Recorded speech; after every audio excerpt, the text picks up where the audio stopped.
दिव्यांग क्रीडा स्पर्धांमध्ये सुमारे 600 विद्यार्थ्यांचा सहभाग। दिव्यांग बांधवांच्या विकासासाठी विविध उपक्रमांचे आयोजन। मुख्य कार्यकारी अधिकारी अनमोल सागर। दिव्यांग विद्यार्थ्यांच्या सर्वांगीण विकासासाठी जिल्हा प्रशासन जिल्हा परिषदेमार्फत विविध उपक्रम राबवले जातात। या अंतर्गत जागतिक दिव्यांग दिनानिमित्त दिव्यांग विद्यार्थ्यांची आरोग्य तपासणी, सांस्कृतिक स्पर्धा आणि क्रीडा स्पर्धांचे आयोजन करण्यात आले। यामुळे दिव्यांग विद्यार्थ्यांना आपले कला, क्रीडा, कौशल्य विकसित करण्यासाठी प्रोत्साहन मिळेल असा विश्वास जिल्हा परिषदेचे मुख्य कार्यकारी अधिकारी अनमोल सागर यांनी आज इथं व्यक्त केला। बाबळगाव पोलीस मुख्यालय मैदान इथं आयोजित दिव्यांग विद्यार्थ्यांच्या क्रीडा स्पर्धेच्या उद्घाटन प्रसंगी श्री सागर बोलत होते।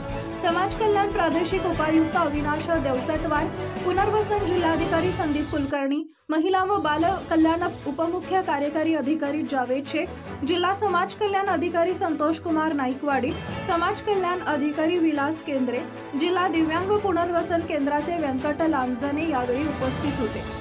लातूर जिल्ह्यातील दिव्यांग विद्यार्थ्यांनी आजपर्यंत विविध पातळीवर आयोजित क्रीडा स्पर्धांमध्ये उल्लेखनीय कामगिरी केली असून सुवर्ण, रौप्य व कांस्य पदकांची कमाई केली आहे। त्यांनी केलेली कामगिरी अतिशय कौतुकास्पद आहे। या विद्यार्थ्यांच्या क्रीडा कौशल्यांचा विकास करण्यासाठी त्यांना प्रोत्साहन देण्यासाठी जिल्हा पातळीवर होणारी क्रीडा स्पर्धा उपयुक्त ठरणार आहे।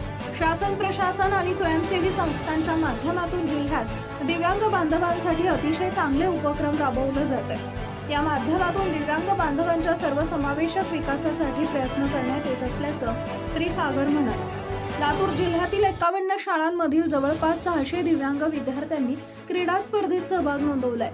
दिव्यांगत्व प्रकारानुसार आणि वयोगटानुसार 92 विविध गटात स्पर्धा होणार असल्याचं जिल्हा समाज कल्याण अधिकारी संतोष कुमार नाईकवाडी यांनी प्रास्ताविकात सांगितले। प्रारंभी स्पर्धेत सहभागी झालेल्या विद्यार्थ्यांनी उत्साही वातावरणात पथ संचलन केलं। त्यानंतर क्रीडा ज्योत प्रज्वलित करण्यात आली। तसेच महापरिनिर्वाण दिनानिमित्त भारतरत्न डॉक्टर बाबासाहेब आंबेडकर यांना अभिवादन करण्यात आले। यासोबतच भारतीय राज्यघटनेच्या उद्देशिकेचं सामूहिक वाचन करण्यात आले। यावेळी राज्यघटनेची प्रत देऊन उपस्थितांचं स्वागत करण्यात आले।